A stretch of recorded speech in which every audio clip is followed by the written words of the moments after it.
Donald Trump is absolutely losing it as his propaganda campaign to defame Alex Jeffrey Pretty has utterly failed. Donald Trump kicked his disinformation machine into high gear to destroy the legacy of Pretty after he was murdered in cold blood by Trump's Border Patrol Gestapo in Minneapolis, when all Pretty was doing was trying to help a female protester who was being pepper sprayed and brutalized by Donald Trump's Border Patrol Gestapo. You've seen the video. The Border Patrol gang tackle Pretty. They pepper spray him. They pistol whip him. They shoot him multiple times. And then the Trump regime tried to claim that Pretty was brandishing his gun at the Border Patrol Gestapo, that Pretty arrived in order to do a mass massacre of the Border Patrol Gestapo, which was utterly false. Donald Trump's lies were exposed, and Donald Trump sent his sycophants from his cabinet, MAGA Republicans in the House and Senate, who went on TV and said, if you have a concealed carry permit and you bring a gun to a protest lawfully, you will get killed by the Border Patrol and you will get killed by ICE. Now, Donald Trump has been powerfully rebuked by the top corporate CEOs in Minnesota. The Chamber of Commerce, representing the 60 CEOs or more than 60 CEOs, have put out a statement powerfully rebuking Trump and his regime for their despicable behavior, for their immorality, for the murder of Alex Jeffrey Pretty. The NBA Players Association and numerous superstar NBA players and athletes have come out with powerful statements rebuking Donald Trump and his dastardly regime. Former President Obama, former President Clinton have come out with powerful statements rebuking the Trump regime. And there is massive panic within the White House right now as they realize that Donald Trump is in big,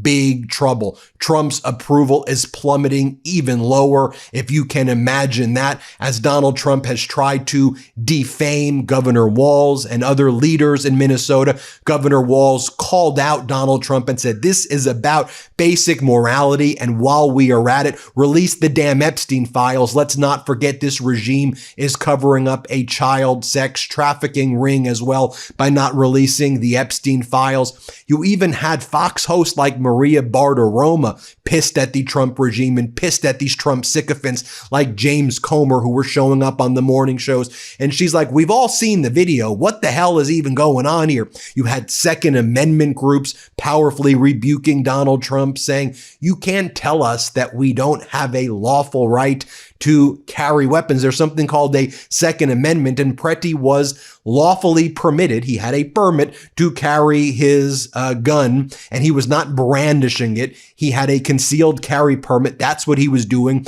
He was disarmed by one of the Border Patrol Gestapos, who ripped the gun from the holster, which was not being brandished at all. And when he was defenseless, he was brutally murdered. We all saw what happened on that video. Let's go through this step by step so we can show what's going on with the Trump regime. First, let's take a look right here at the Minnesota Chamber of Commerce statement on behalf of more than 60 CEOs in Minnesota.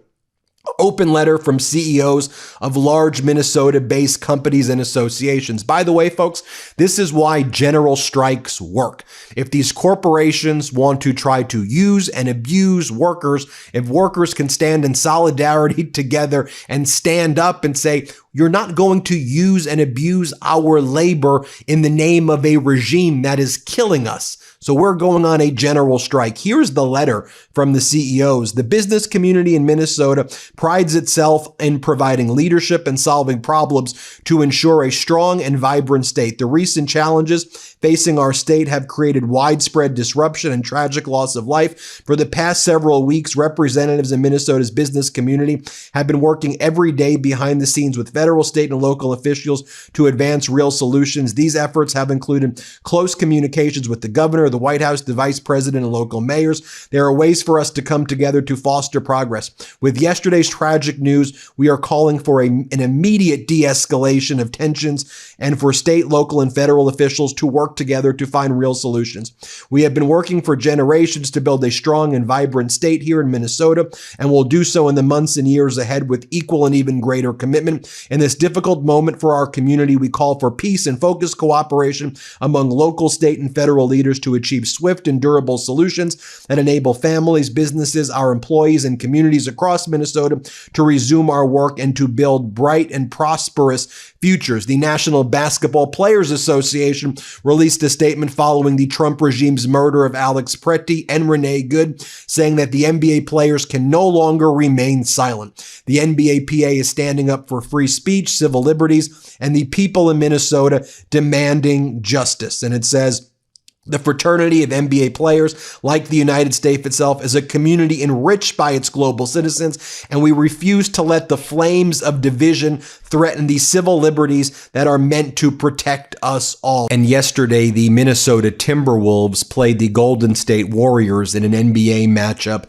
in Minnesota after the game, where the mood in the Timberwolves stadium was so somber. Steph Curry was asked about what his feelings were regarding Donald Trump's Border Patrol and ICE Gestapo inflicting so much pain and trauma on the community. Here's what Steph Curry had to say after the game against the Minnesota Timberwolves. Play this clip. Phone of it all the way down. It was like 3 straight hours.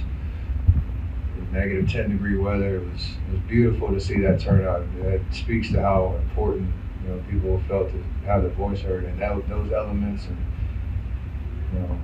whatever streets right outside our hotel, they were out, and it was amazing to watch.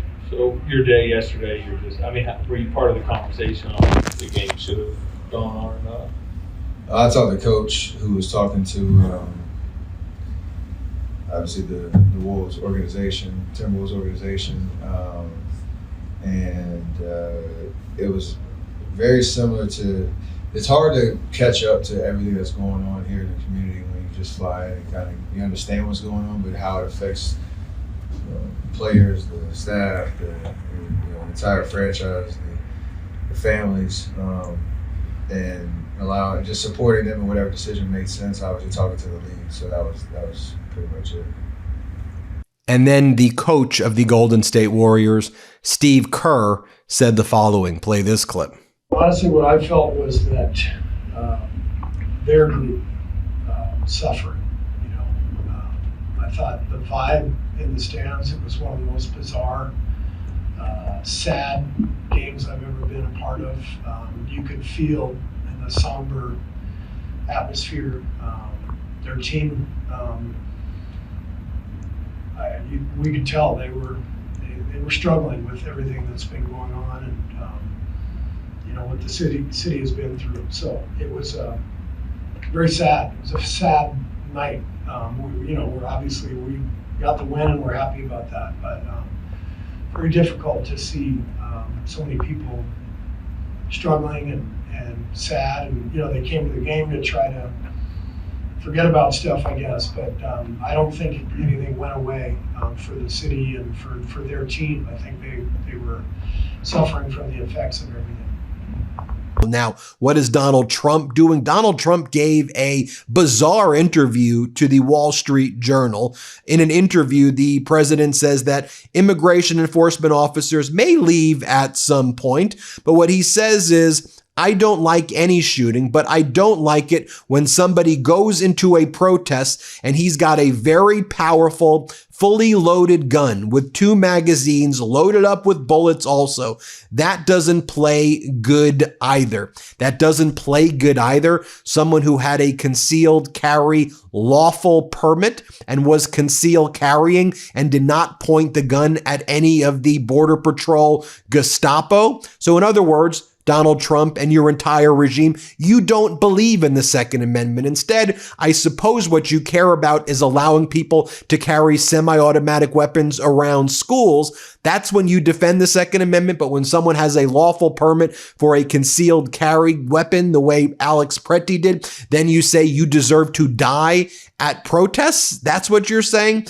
And then Donald Trump cowered, and he and Melania and his regime, they held a screening for the Melania movie. And so while people were reeling over the weekend based on the murder of Alex Pretty following the murder of Renee Good. This is what Melania Trump posts. Melania, the film, a historic moment. I am deeply humbled to have been surrounded by an inspiring room of friends, family, and cultural iconoclasts at the White House last night. Countdown 5 days away for the Melania movie. This is what Donald Trump was doing yesterday. Also, Donald Trump was ranting and raving like a lunatic this morning about the Golden Ballroom yesterday morning, today, all day. Golden Ballroom this, Golden Ballroom that. He was upset that the Historic Preservation Society filed a lawsuit to try to block the construction of the ballroom, which does not have congressional authorization. And as I've been saying here on the MeidasTouch network, is patently unlawful. So he's been whining about that. What else was he posting about? He was making a raving and ranting like a lunatic about, I can't watch the NFL kickoff. Like many others, I just turned my head. Who has the right to make such a change? It's disparaging the game.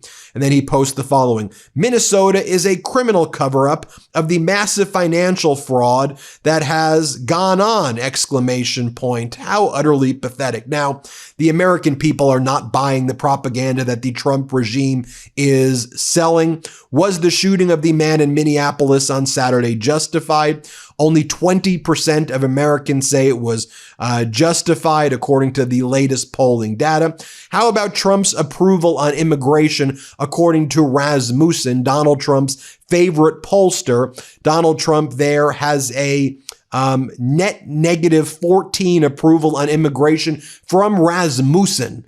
Donald Trump's far right-wing extremist polling company has a net negative 14. 59% of Americans disapprove of the way Donald Trump has handled immigration. A powerful statement by former President Barack Obama, who writes, the killing of Alex Pretty is a heartbreaking tragedy.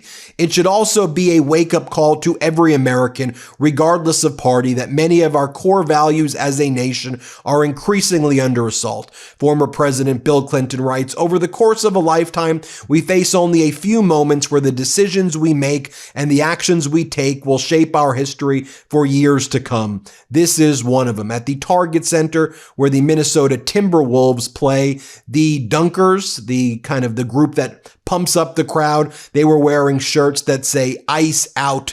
And now finally, basic morality seems to start penetrating our culture, where people who were on the sidelines are talking out against this despicable Trump regime.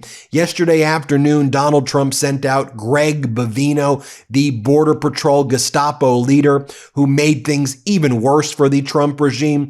When he was asked by reporters in Minnesota, well, now we've seen 2 separate people shot and killed by your officers within 17 days. Do you plan on taking accountability? And Bovino then attacked Renee Good, and he attacks Alex Pretty. Watch what happens here. Last question. Between your agency, Border Patrol, and Mr. Charles, your agency, ICE, we've now seen 2 separate people shot and killed by your officers within 17 days. Do either of you plan on taking any accountability for those actions? 2 suspects, or you're correct, 2 suspects have been shot, and suspects that assault, delay, obstruct, or threaten a law enforcement officer's life. It goes back to the choices that we just talked about. When individuals make poor choices, poor decisions, come into a law enforcement situation, an active law enforcement situation, conspire to come into that situation. Whether that's based on ideology, we don't know. That'll be in the investigation that we just talked about. That's what we base the split-second decisions on, and our law enforcement officers are safe. They managed to come home at the end of shift. And, again, I would implore upon any individuals, whether they're anarchists, rioters, or anyone else that thinks it wise to go into a law enforcement scene to disrupt, to delay, is to don't do that. Now contrast that to Governor Walz's press conference, where Governor Walz said, we now have children in Minnesota who are hiding in their houses afraid to go out. Play this clip. Places to live. Allow our children to go back to school. We have got children in Minnesota hiding in their houses, afraid to go outside. Many of us grew up reading that story of Anne Frank. Somebody's going to write that children's story about Minnesota. And there's one person who can end this now. And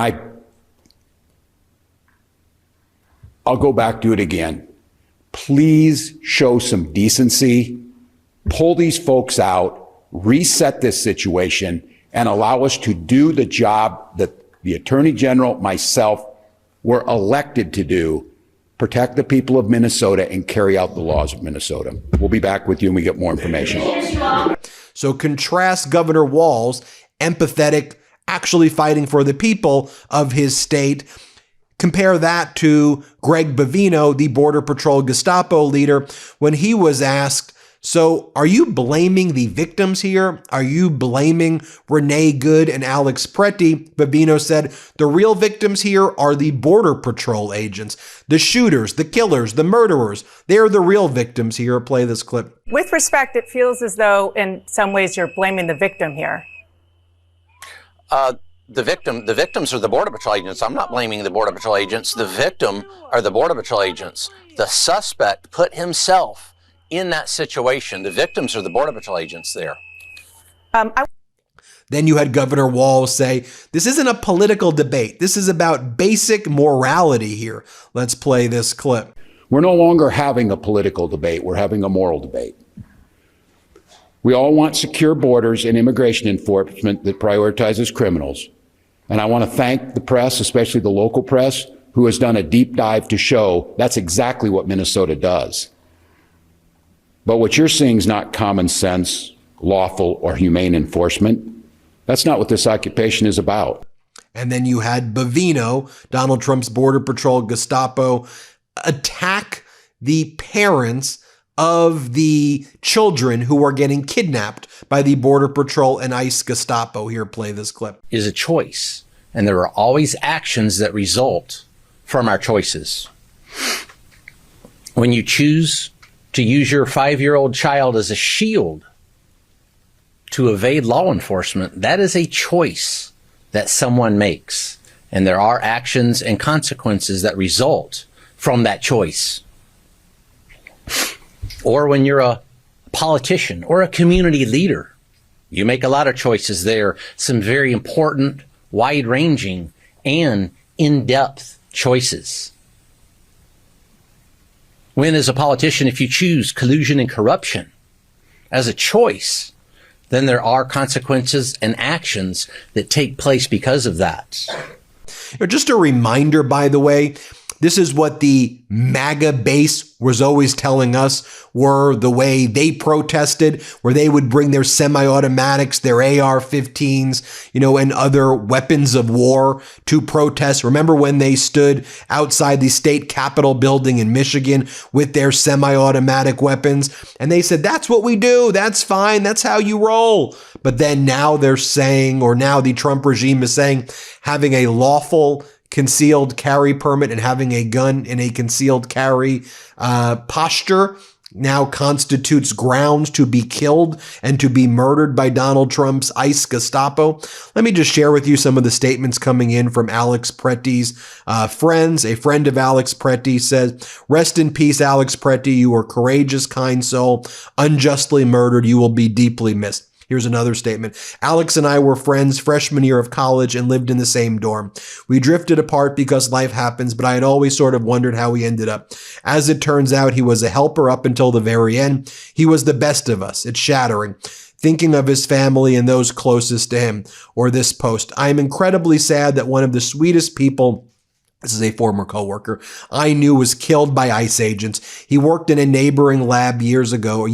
I have fond memories of him, and they will live on. F ICE is what this person say. Here's Maria Bartiromo, absolutely livid. And when you've lost Maria Bartiromo from state regime media, here she is speaking with James Comer. Let's play this clip right here. Another individual is dead at the hands of Border Patrol. Let's be clear. We do not know if there was any pushback from this individual who was armed. We do not have evidence that he was waving a gun, doing anything to threaten Border Patrol. He had his phone and he was shooting, he was viewing and recording the incident. That's what he was doing, recording the incident. Mm-hmm. What is your reaction? And you are an elected official. What can you do about it?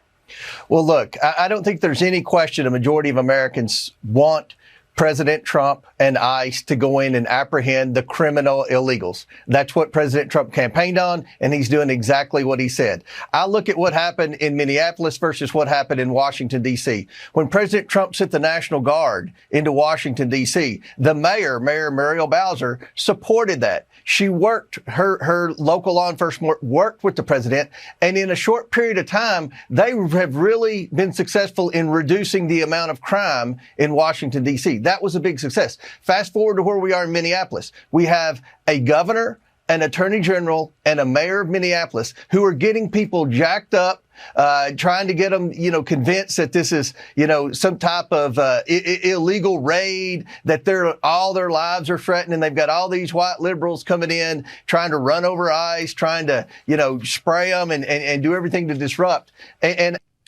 And now I'll share with you Democratic Congress member Kassar from Texas. Here's what he had to say about what should be the non-negotiables now in the House and Senate when it comes to blocking any funding for the Department of Homeland Security. Let's play it. What I think we've all seen is that folks watching at home's voices have been heard. Until just recently, it seemed like that ICE funding bill was going to make it through the Senate. But thankfully, Senate Democrats are saying, no, we cannot leave ICE and Trump's mass deportation machine in place. And so now we need to ask our senators before they send the bill back to the House, in my view, for at least 5 non-negotiables. First, pull ICE and CBP out of Minneapolis. No more of this in Minneapolis or other American cities. 2, the masks need to come off. 3, no more arresting and deporting U.S. citizens. 4, a full and thorough investigation of the killing of Miss Good and Mr. Preddy. And number 5, we've got to end these indiscriminate arrest quotas and warrantless arrests and searches. This is the kind of things that all Americans should be able to agree on and all senators should insist on in this bill. And here he talks about impeaching Kristi Noem, which is something that absolutely needs to happen. No, it's very clear that we need to fire Kristi Noem, that we need to impeach Kristi Noem. Because, of course, we all know the things that she has done. She's unleashed these policies that have resulted in innocent Americans being killed in Minneapolis. And then she's gone and smeared those Americans and their families. That should be enough to impeach her. But what folks haven't talked enough about is what she's not doing. She is not helping us with disaster preparedness. She delayed search and rescue by 72 hours for the Texas floods this last summer. She has been firing people at FEMA en masse that should be helping us with things like this winter storm that are knocking out power for lots of people in Texas and all across the country. So we should fire Kristi Noem because she's not focused on keeping us safe. Finally, let me leave you with this. The MeidasTouch Network exclusively showed our audience this yesterday. Mayor Mamdani personally checking on the outer boroughs during the horrible snowstorms in the East Coast. Here he is stopping in Bed-Stuy to help the NYCHA residents whose car got stuck right there. You see over there. And that's just what leadership is. We just want normal, empathetic leadership of people actually helping. And we see that right there. We'll keep you posted every step of the way. Thank you all so much for watching. Hit subscribe and help us get to 6 million subscribers. New Meidas merch. Head to store.meidastouch.com today and get yourself the best pro-democracy gear and show your support. That's store.meidastouch.com.